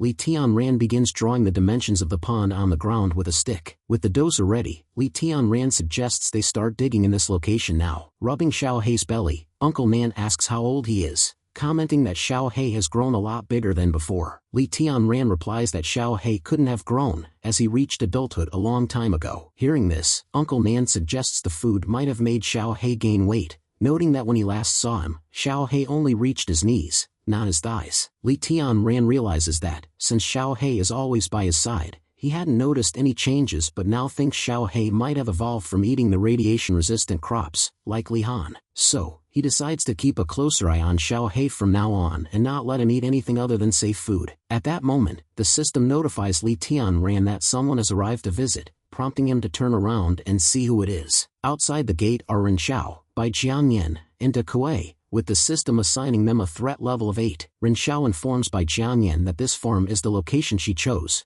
claiming it's better equipped with security, and Bai Jianyan agrees, saying the farm's size is perfect and he is satisfied. Smiling slightly, Ren Xiao says she's glad Bai Jianyan liked this place, but points out they've been at the gate for a while and no one has arrived yet. Bai Jianyan tells the giant man, De Kuei, to keep knocking. At that moment, Li Tianran walks toward the gate and asks the three what they want. Seeing Li Tianran, Bai Jianyan asks if he's the owner and requests him to open the gate so they can talk face to face. However, Li Tianran refuses to let them in and tells them to speak from outside, and Bai Jianyan says he understands Li Tianran's caution, while Ren Xiao thinks Li Tianran has an attitude. Clearing her throat, she introduces herself as the general manager of Tianran Company, pulls out her card, and shows it to Li Tianran, saying she wants to buy the farm. Li Tianran becomes cautious, realizing Tianran has already found his farm, as Ren Xiao continues, saying Li Tianran can name his own price for the farm and any other requests will be fulfilled. But Li Tianran firmly declares he's not interested, startling Ren Xiao. Ren Xiao asks Li Tianran if he doesn't want to hear the price, suggesting he might change his mind, but Li Tianran states he likes living on the farm and won't change his mind. Suddenly, De Kuei slams hard onto the gate, threatening Li Tianran to not act smart. The system instantly warns Li Tianran of a violent attack on the farm gate and asks if he wants to counterattack, but he orders it to hold off for now. But he is surprised that this huge man managed to trigger a warning from the system with just a single punch. Seeing this violent behavior, Ren Xiao turns to Bai Jianyan, warning him, and Bai Jianyan shouts angrily at De Kuei, causing De Kuei to look frightened. Suddenly, Bai Jianyan smacks De Kuei hard across the cheeks, and he tells De Kuei that he seems to have forgotten his manners and warns him he'll be sent back to the devil's capital if he misbehaves again. De Kuei apologizes. Meanwhile, Li Tianran has a grin on his face as he finds this scene amusing. Rubbing his hands, Bai Jianyan turns to Li Tianran and tells him not to take his subordinate's ignorance to heart, and Li Tianran says it's no problem, then tells De Kuei to come closer. Puzzled by the request, De Kuei moves a little closer, and suddenly, Li Tianran punches him hard in the stomach, causing him to cough up a little blood. Though unknown to the others, Li Tianran has secretly transferred the hummingbird guard to De Kuei's body through the punch contact he just made. As De Kuei clutches his stomach, coughing and groaning, Li Tianran says it's payback for De Kuei's punch to his gate, then tells the party to leave. Bai Jianyan seems to be amused, while Ren Xiao looks nerved, tearing a piece of paper with his phone number on it and apologizing for the inconvenience. Bai Jianyan hands it to Li Tianran, saying he can contact them if he changes his mind. Seeing Li Tianran silent, Ren Xiao thinks he is too arrogant to take the paper, but when he takes it, she gets startled, believing he is looking down on them. With this, the three of them get into their vehicle and drive away. Once alone, Li Tianran notes that he didn't expect people from Tianran to find his farm so quickly and wonders if they were searching for him or if it was by accident as he flings the paper away. He then retrieves the hummingbird guard he sent with De Kuei and looks forward to meeting them again soon. Looking at his freezer, he sees there's not much frozen meat left, and since the next destructive season starts in 10 days, Li Tianran decides to develop a livestock area for fresh meat. It's dinner time, and delicious food is laid out on the table. Holding the sesame sauce she made, Li Han tells Li Tianran to try it, claiming it's super delicious. Agreeing to give it a taste, Li Tianran pulls a chunk of meat from the bowl and puts it in his mouth, saying it's yummy, causing Li Han to look pleased with herself. She says they should eat mutton hot pot in winter because it makes them feel warm and fuzzy. Noticing Li Tianran and Li Han's red cheeks from delight, Uncle Nan asks if they're a little underdressed for the cold weather, and he expresses concern about food due to the uncultivable land, but Li Tianran reassures him without sharing details, and Uncle Nan understands, acknowledging Li Tianran's secrets. Li Tianran reminds Uncle Nan to be mentally prepared, pointing out that the food here isn't ordinary and eating it for long will bring changes to one's body. He adds that the food might even give them unusual abilities and says he's looking forward to seeing what changes Uncle Nan will undergo. And hearing this, Uncle Nan says it sounds like a fiction movie. Grinning, Li Tianran admits Uncle Nan is correct and claims this apocalypse is just like a science fiction movie come true. He also notes Earth's unusual nature, citing dinosaurs as an example, and explains that gaining abilities or superpowers, like in this apocalypse, is more a matter of evolution. Hearing this, Uncle Nan says he has no idea what Li Tianran is talking about, then asks about the people who visited the farm earlier today. Li Tianran tells the truth, saying those people were from Tianran, and hearing this, Uncle Nan looks startled. Anger takes over him, and he snaps the chopsticks he's holding in half, asking if even a useless old man like himself can get stronger by eating the food on this farm. With a smile, Li Tianran confirms that this is true. Uncle Nan takes a deep breath and says he understands. Later that night, Li Tianran heads out alone on his bike, searching for the hummingbird's location, and the system informs him the target is in Harmony Villa district. At this moment, Renshao takes Bai Jiangyan and Dekue to her house, letting them stay for the night, and promises to arrange a place for them tomorrow, as the hummingbird flies towards the ceiling. Renshao says there are 4 rooms downstairs and tells Bai Jiangyan and Dekue to choose any room they like, saying she'll send dinner to their rooms. Walking up the stairs to her own room, Renshao suggests they rest early, and Bai Jiangyan agrees, suggesting she do the same. As Renshao makes her way upstairs, the hummingbird flies after her, creating a buzzing noise. Hearing the buzzing noise, she turns her head, annoyed, thinking it's mosquitoes making the noise. After taking a warm shower, Renshao dries herself off, feeling exhausted after such a long day, and decides to have a skincare spa now. Ready for her spa, she looks into the mirror and praises herself, calling herself gorgeous. Grinning widely, she calls herself good at her job and more beautiful than others, her eyes sparkling as she begins putting powder on her face. She puts a face mask on. The hummingbird continues buzzing around her, and she gets really annoyed. She starts to suspect it might not be a mosquito but rather a beetle due to the noise it's making, and fuming in anger, she decides to open the window so it can fly out. Walking towards the window, she forces it open wide. She puts her head out the window, takes in the fresh air, and closes her eyes in pleasure. Suddenly, her eyes bulge as she sees Li Tianran directly above her, holding onto a long rope. Li Tianran also notices Renshao, and they both freeze, bewildered. Li Tianran quickly jumps in through the window while Renshao is unable to speak from the sudden shock. He puts his hand around Renshao's mouth, silencing her as she thinks her bodyguards must be useless for letting him in. Li Tianran then pushes her back, causing her to fall onto the bed on her back. With his hand still clasped over her mouth, Renshao finds herself unable to move as Li Tianran tells her not to scream, and he will free her. Trying to calm down, Renshao nods, agreeing to listen to Li Tianran. As Li Tianran removes his hand from her mouth, Renshao breathes fast and tells him there's money in the bedside cabinet and asks him to take it and not hurt her. She adds that this world is all about wealth, and hurting her won't benefit him, so he should take the money and leave. Li Tianran tells her he isn't here to rob her, and hearing this, Renshao is shocked, thinking he might be after something else. Worried, she asks if he's a pervert and begins calling him different names in a frantic manner. Annoyed by her yapping, Li Tianran grabs her lips and forces them shut, telling her to stop talking. He asks if she sent someone to kill Liang Tianyu, noting how long it's taken her to find the murderer, to which she muffles a sound of acknowledgement. Li Tianran releases her lips, and when she asks if he's one of Liang Tianyu's men,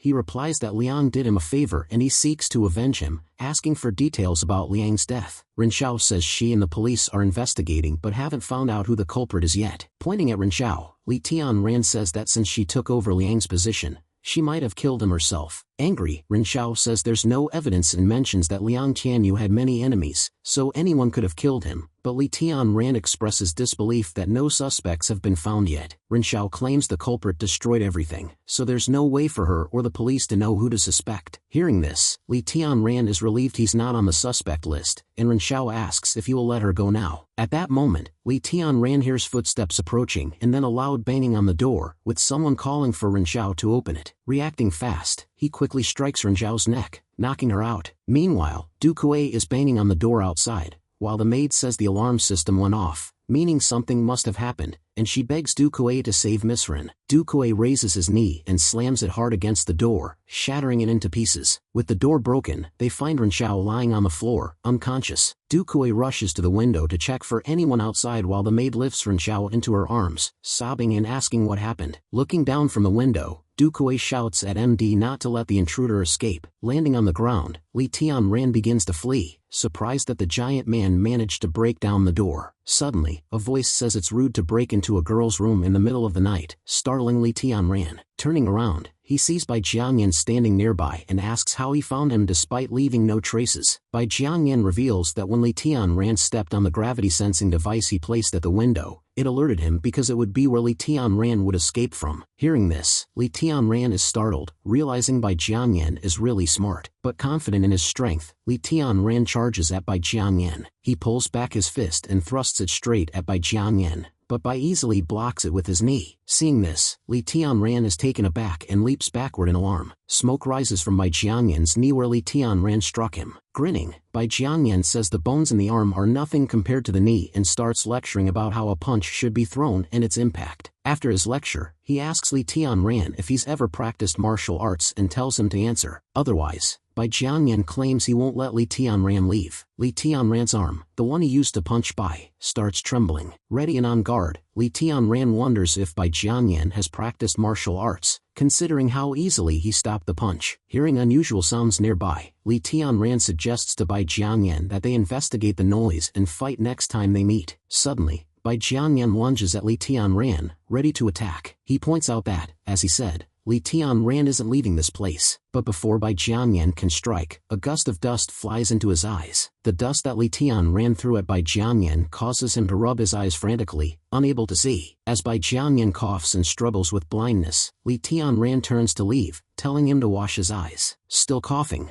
Bai Jiangyan angrily turns around and, with blurred vision, sees Li Tianran about to jump off the wall. Once Li Tianran is gone, someone arrives and calls out to Bai Jiangyan. Two security guards notice Bai Jiangyan on his knees, coughing hard, and ask if he's okay. Bai Jiangyan continues groaning and rubbing his eyes. As he looks up, his eyes appear bloodshot from all the rubbing. With help from the two men, Bai Jiangyan stands up, saying he's fine and just needs to wash his eyes. Sometimes later, checking Ren Zhao's condition, Bai Jiangyan says it's nothing serious and tells the maid that she was only knocked out, though the maid suggests calling the police. Bai Jiangyan notes that due to the current crisis, the police are too busy, and the maid agrees with his suggestion not to call them. At that moment, Duque arrives in the room, shouting that something is wrong. He says he just checked Bai Jiangyan's room and found a hard drive missing. Looking concerned, Bai Jiangyan asks if it's the gray hard drive that's missing. Duque confirms it's the very one, while Li Tianran, who stole the hard drive, is already on his way back to his farm on his bike. Once back at his farm, Li Tianran pulls out his laptop, disconnects the network cable to avoid being traced, and plugs in the hard drive. Excited, he looks forward to discovering the secrets about Tianrun stored in the drive. He sees a single file named Experiment Notes, opens it, and reads its contents, realizing it's not a confidential document but rather details of an experiment that failed and caused mutation and the evolution of living creatures. As he reads further, he becomes more baffled by Bai Jiangyan and his intentions. Bai Jiangyan's plans seem to aim at leading mankind into a new civilization through the catastrophe, where humans will become stronger and rival dangerous animals like tigers and lions. Meanwhile, at Ren Zhao's place, Bai Jiangyan checks his laptop while Duque reports no progress in the search. Bai Jiangyan believes the thief hasn't opened the hard drive yet, as the mother disk isn't picking up any signals. Duque asks if there was something important on the disk, and Bai Jiangyan says it doesn't matter since the drive is full of data, making it hard to understand. However, Bai Jiangyan is a bit concerned that if someone manages to read his notes, they will learn his true intentions. Duque points out that it's a huge coincidence they were attacked just when they arrived in the southern side and asks if number 7 might be behind it. But Bai Jiangyan doesn't think it makes sense. Both Bai Jiangyan and Li Tianran go through Bai's notes simultaneously, reaching the final lines where Bai notes there's no way back for him now. After reading everything, Li Tianran realizes that although his and Bai Jiangyan's ideas are similar, Bai's willingness to sacrifice humans makes him vile. Suddenly, a thought hits Li Tianran: what if Bai Jiangyan and his team have already started experimenting on humans?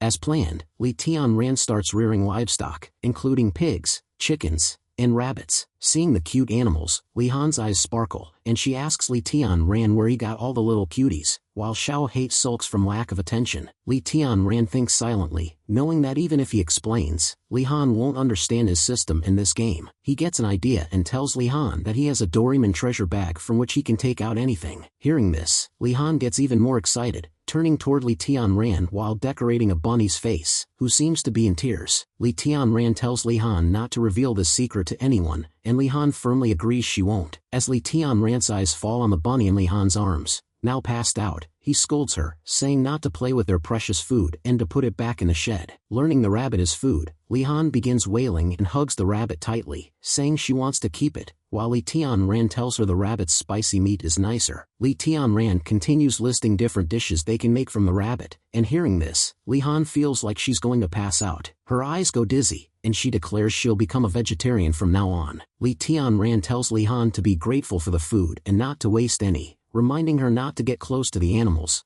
as it'll be painful to see them die. After a moment of silence, Li Han agrees and hands the bunny over to Li Tianran, promising not to waste any food in the future. At that moment, the system congratulates Li Tianran for producing a rare product, the albino corn, and tells him to harvest it quickly. Seeing that it's a rare product, Li Tianran wonders what it is and tells Li Han to go play while he checks out the cornfield. In the cornfield, he finds a single level 2 albino corn, an extremely rare mutated product from anti-radiation corn, with a 1 in 100,000 probability. Realizing the corn can make someone enter a rampage, increasing their physical strength tenfold for 30 seconds, Li Tianran compares it to Popeye's spinach. He plucks the one and only albino corn and searches the field for more but finds none. Exhausted, he sits down, admitting that such rare products are hard to find and require extreme luck. He also notes that the system never mentions special harvests, making them pleasant surprises, and hopes that intensive farming will yield more rare produce. He wonders if he can get more albino corn but quickly shakes his head,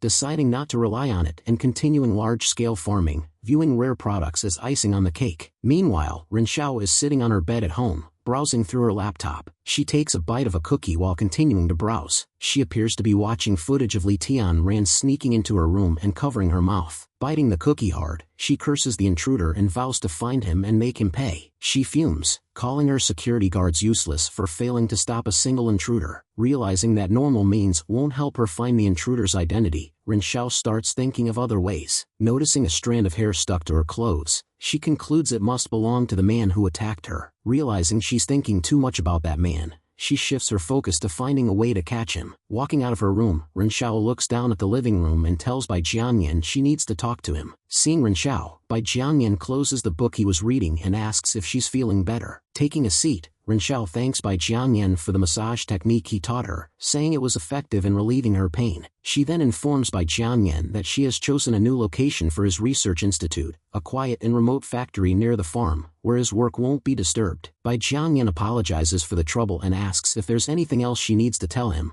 given how early she came. Renxiao gets to the point and asks Bai Jianyan, as an expert in biology, if he can help her find a DNA match for a hair strand she found. Looking at the strand of hair, Bai Jianyan says finding a match will be like finding a needle in a haystack, as he'll need to compare it with DNA samples from everyone in the area. And then he asks if the person the hair belongs to is important. Laughing briefly, Renxiao says it's not that important and that she just wants to know who the intruder was. Hearing that the hair belongs to the intruder, Bai Jianyan's eyes widen in surprise. Standing up, he says it won't be difficult and promises to help Renxiao, who looks taken aback by his sudden change in tone. With a 10% dilution, the injection is completed and administered to the subject for the experiment. As a result, the subject's muscle fibers thicken, and its cellular activity increases by thousands of times. The system begins recording data as multiple eyes appear across the subject's face. The system explains that the eyes are a result of the subject's genes being contaminated by other organisms. The massive chains holding the subject shatter due to its immense strength, and it enters a violent state, letting out a deafening roar. The system declares that the V-shaped virus B34th experiment has failed due to the subject's reaction. The subject begins slamming its paws against the thick glass walls,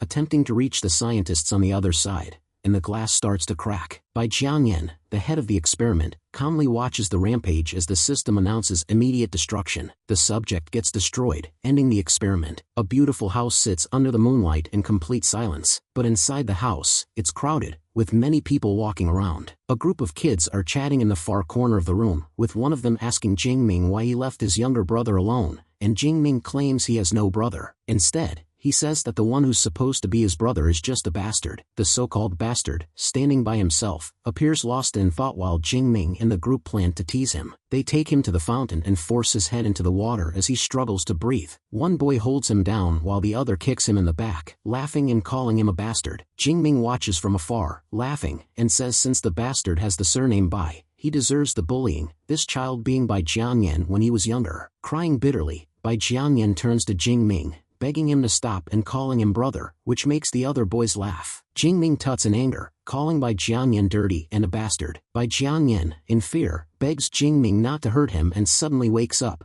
now and present, sweating heavily. Realizing it was a dream, Bai Jianyan wipes the sweat from his face. He reflects on his brother's bullying and notes that the V-shaped viruses are becoming more stable, promising to surpass his brother once he creates the perfect mutant. A newsreader announces it's been 19 days since the virus emerged, reporting hundreds of mutated livestock found in Nanxi town. Li Han, perched on her pillow with Xiao He beside her, is deeply absorbed in the news. Seeing Li Han watching the news, Li Tianran asks why she isn't watching cartoons, and Li Han replies she's not a child and is trying to follow current events. She tells Li Tianran that she can't always hide behind him and wants to help, but Li Tianran reminds her she can already read people's thoughts, making her a great help. Pleased, Li Han says she wants to grow up quickly to help more, noting that even Xiao He is getting bigger and stronger. Looking at Xiao He, Li Tianran is relieved he hasn't gone berserk and believes Xiao He's body changes are due to eating anti-radiation food. After taking a deep breath, Li Tianran smiles and tells Li Han to get snacks herself if she gets hungry, as he's off to dig the pond. An hour later, Li Han is lying on top of Xiao He, muttering that she's hungry. Suddenly, she hears a noise and turns to see a small box on the table, wondering what it is. She walks to the table, opens the box, and finds 2 level 4 divine grain seeds inside. Excited, she notes that the seeds are glowing intensely. Seeing there are 2, she decides they're perfect for her and Xiao He, since they are also a pair. Without thinking, she eats one seed and gives the other to Xiao He. Chewing the seed, she shudders, finding it unbearably bitter. Xiao He also seems disgusted by the taste, his face contorted, as Li Han rushes to rinse her mouth. After swallowing the seed, Xiao He suddenly feels sleepy and lies down. He instantly falls into a deep and strange sleep. Later that night, the silence of the house is broken by a bark and the creak of the floor. Hearing the noise, Uncle Nan wakes up, grumbling about it. Pointing a flashlight at the corner of the room, he sees something furry causing the noise. Xiao He, now mutated, turns around,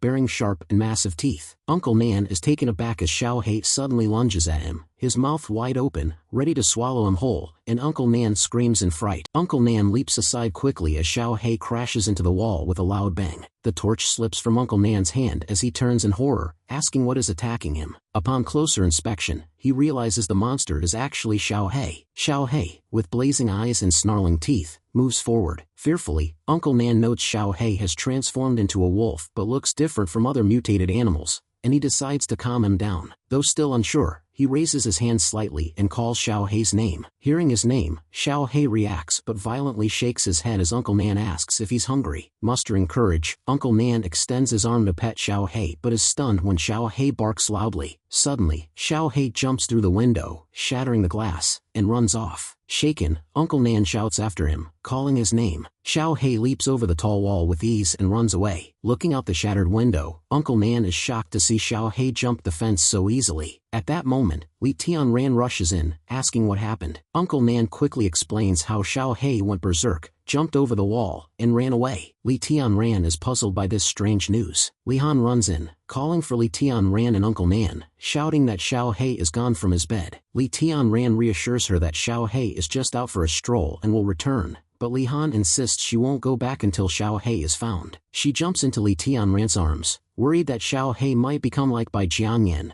but Li Tianran assures her not to worry and asks if she gave Xiao He anything to eat recently. Li Han swears she followed his words and only gave Xiao He the seeds from the box. Li Tianran remembers those were the level 4 divine grain seeds. Realizing Xiao He must have evolved, Li Tianran curses, confused about why Xiao He went crazy. He asks the system if the seeds have side effects, but there is no response, so he tells Li Han to go back to bed while he searches for Xiao He. Meanwhile, Xiao He is running deep into the forest, his eyes blazing. He feels hot, with an urge to bite into fresh meat. He wants to attack living creatures but resists the urge to hurt humans, knowing he wouldn't be able to return to his young master. A man hiding behind a tree spots Xiao He and thinks he is the sacred animal mentioned in the oracle. The man wants to take Xiao He back to please his god. Li Tianran, on his bike, checks surveillance guards around the farm but finds no trace of Xiao He. He realizes Xiao He must have left the area and needs to find him quickly before the military police do. Suddenly, he hears someone approaching and turns around, asking who's there. An old woman in a hood walks toward Li Tianran,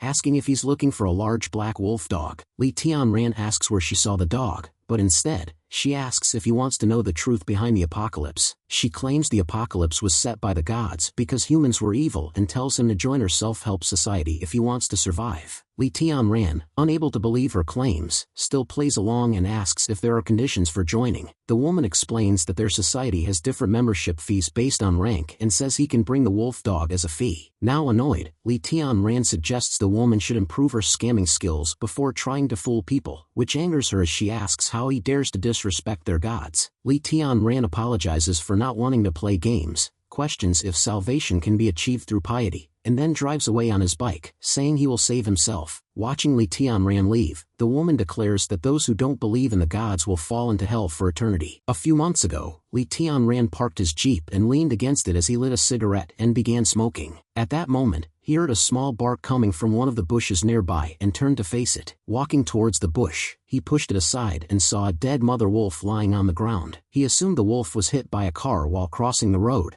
and as his eyes moved down, he saw a small cub. Lifting the cub off the ground, Li Tianran was surprised it was still alive and, from the state of the wolf mother's body, thought she must have died a few days ago. The fat and little wolf cub began shaking and twitching, and Li Tianran called it tenacious. Placing the cub in both hands, Li Tianran said there were lots of people who had lost their parents as well, and he decided to take the cub with him. At present, that little cub, now named Xiao He, has grown into a powerful, mutated wolf and is currently biting onto someone's leg. The man whose leg is being bitten is crying loudly while his two friends watch from the side. The dude with the gun says they should shake the wolf dog up since their fiend, Xiao Wu, won't be able to hold on any longer. This place seems to be the new experimental facility that Bai Jianyan just got his hands on, and Bai Jianyan walks out, seeing Xiao He and asking those two how this mutated beast got in. The dude with the gun says Xiao Wu was attacked by the beast when he went into the woods to smoke, and hearing this, Bai Jianyan calls Xiao Wu reckless. He asks the man if he is certain the beast was lurking in those bushes, which the man affirms. Learning this, Bai Jianyan thinks the beast must be a high-level mutant since low-level mutant beasts would never hide or lurk anywhere. Moreover, he also notices that this beast hasn't yet killed the man but only bit his leg. While Xiao Wu continues screaming in pain,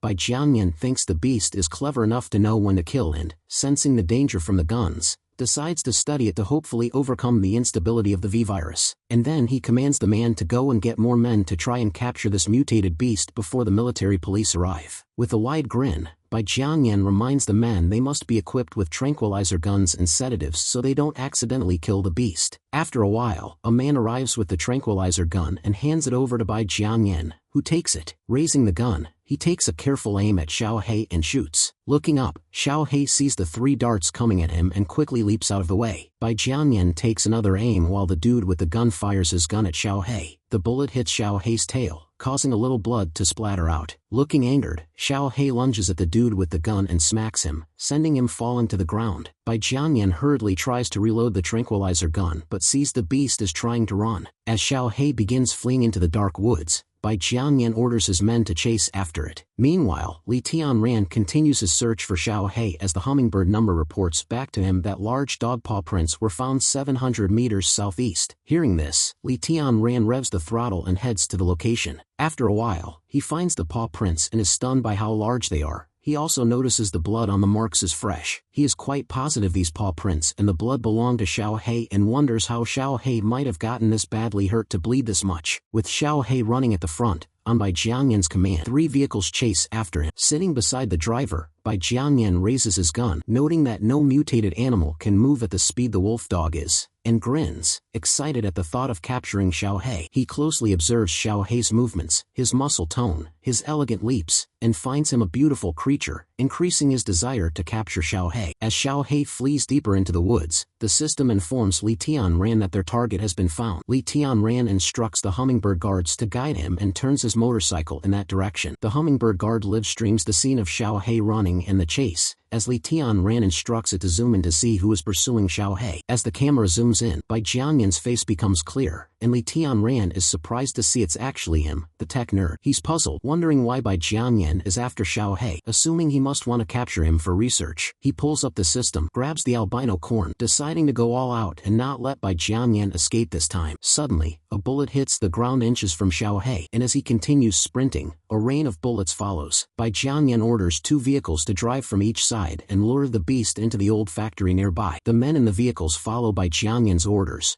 driving forward and splitting up on either side. Seeing the 2 vehicles, Xiao He snarls and leaps at a tree, propelling himself forward. Flying towards one of the cars, he lands on top as the driver curses in rage, losing control of the vehicle. The man in car number 2 begins screaming, and car number 1 notifies Bai Jiangyan that their vehicle is down. The driver of car number 2 takes his hands off the wheel and starts shooting at Xiao He. Xiao He seems to have managed to bite the driver's hand, holding it in a tight grip. As the bullets close in, Xiao He sees them, but it's too late to dodge. However, Li Tianran arrives at the last second and catches the bullets with his fingers. His body is glowing, having eaten the albino corn, enhancing his strength and speed. With 26 seconds left before the effects were off. Seeing Li Tianran, the vehicle Bai Jiangyan is in screeches to a halt. Bai Jiangyan is surprised and puzzled by the glowing white light around the person, while Xiao He recognizes it as Li Tianran. With time running out, Li Tianran decides to act quickly. He sprints toward Bai Jiangyan's car, pulls him out, leaving Bai Jiangyan confused about what's happening. Moving like lightning, Li Tianran becomes invisible from his blinding speed, while a desperate Bai Jiangyan starts shooting, demanding to know what's happening. With 5 seconds left on the buff, Li Tianran appears right behind Bai Jiangyan and lands a powerful punch. The punch strikes Bai Jiangyan in the face, causing his nose to bleed. With 2 seconds remaining, Li Tianran attacks again, sending Bai Jiangyan flying a few feet away. Now, with only 1 second left, Li Tianran suddenly falls to his knees, realizing the power-up has a side effect. Meanwhile, Bai Jiangyan looks up and claims he barely managed to block the attack, otherwise, he'd be in serious trouble. Raising his trembling hand and pointing the gun at Li Tianran, Bai Jiangyan decides to eliminate him, seeing him as too dangerous. At that moment, Xiao He leaps toward Bai Jiangyan just as he's about to pull the trigger. Lunging at Bai Jiangyan, Xiao He bites into his neck as he pulls the trigger. Luckily, the bullet only hits Li Tianran in the shoulder. Xiao He continues sinking his teeth deeper into Bai Jiangyan's neck.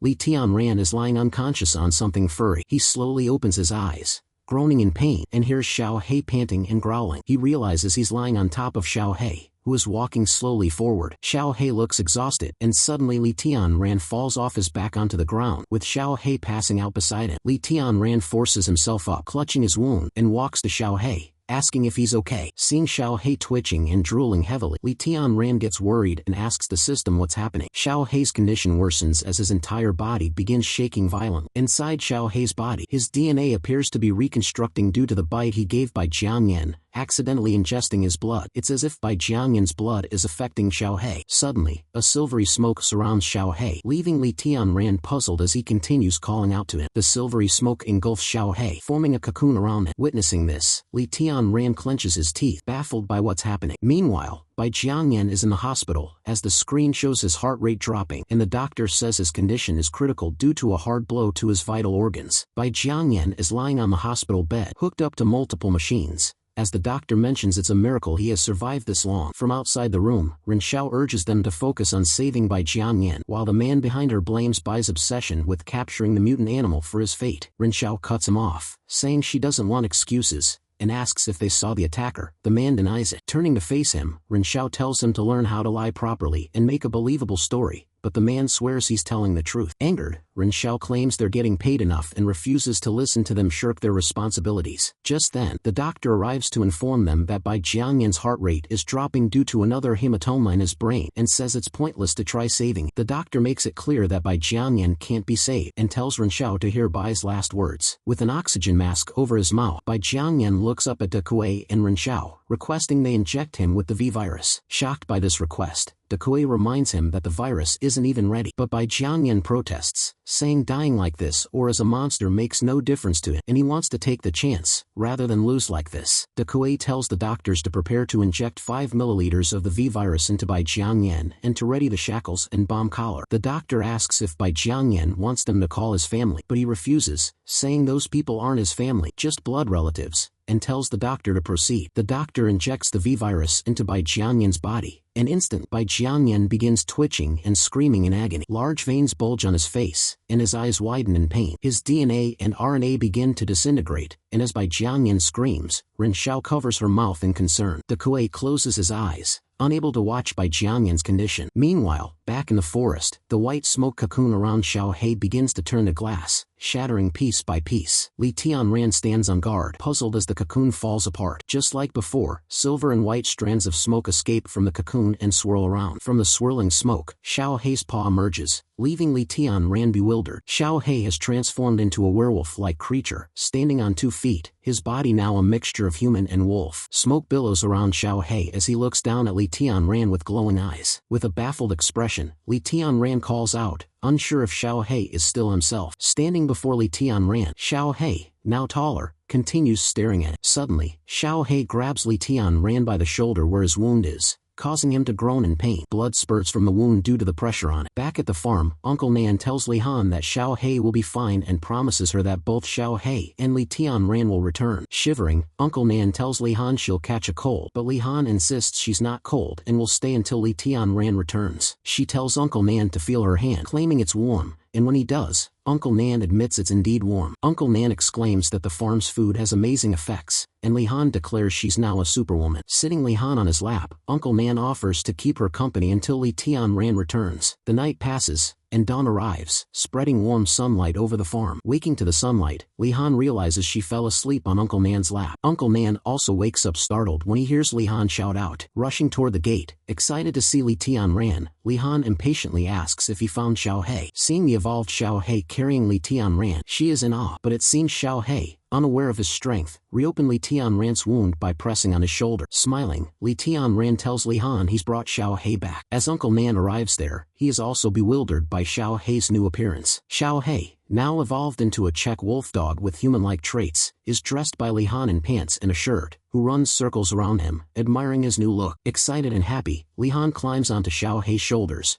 and Xiao He admits Li Han is still as naughty as ever. Li Tianran analyzes Xiao He, realizing that Xiao He lost control and went berserk earlier, but managed to return to his normal self because he didn't want to harm humans. Thinking about it, Li Tianran is certain Xiao He integrated human genes when he bit Bai Jiangyan. Uncle Nan enters with a first aid kit, and Li Tianran asks him to sterilize a knife to remove the bullet from his wound. Hesitant, Uncle Nan warns that it might cause an infection, but Li Tianran assures him it won't. Using the knife, Li Tianran removes the bullet and retrieves an ancient medicine-grade carrot from his system, shocking Uncle Nan. As Li Tianran eats the carrot, Uncle Nan watches curiously, wondering what it is. Li Tianran groans in pain as the wound begins to heal, and within seconds, it's completely healed. Now cheerful, Li Tianran flexes his arm, noting his healed wounds and restored bones. It's a well-known fact that genetic cells constantly die and get replaced by new ones, and during replication, the cell is usually stable and replicates all elements of the old cell. However, under certain conditions, a new gene may suddenly appear, replacing the old one, which is known as a mutant gene. This phenomenon seems to have occurred with Xiao He, causing his genes to mutate with human ones, turning him into a cross between a dog and a human. Gene mutations have 2 possible outcomes. The first is beneficial development, like in Li Han, Xiao He, and Li Tianran, making their bodies stronger and causing them to evolve. The second outcome is harmful development, as seen in other animals, whose flawed genes turn them wild and zombie-like. Back at the hospital, Bai Jiangyan suddenly snaps his eyes open, breaks the chains binding him, and sits up. He's alive, but his body is severely mutated, sharp bones protrude from his back, bulging veins cover his chest, and he's baffled by his survival. Still in disbelief, he admits this is a miracle since no human has ever remained conscious after being injected with the V-virus. Ren Xiao says that since Bai Jiangyan is alive, their research is a success, and they can move to the next stage, congratulating. But Bai Jiangyan warns it's not that simple, and placing his hand over his heart, he admits that although he survived, the V-virus hasn't fully mutated in him. He points out that his mutation failed, and while his strength and speed have improved, his body structure has been altered for the worse. Furthermore, Bai Jiangyan reveals that he has a maximum of 7 days to live unless he can find a perfectly mutated creature and obtain its DNA, shocking Ren Xiao and De Kuei.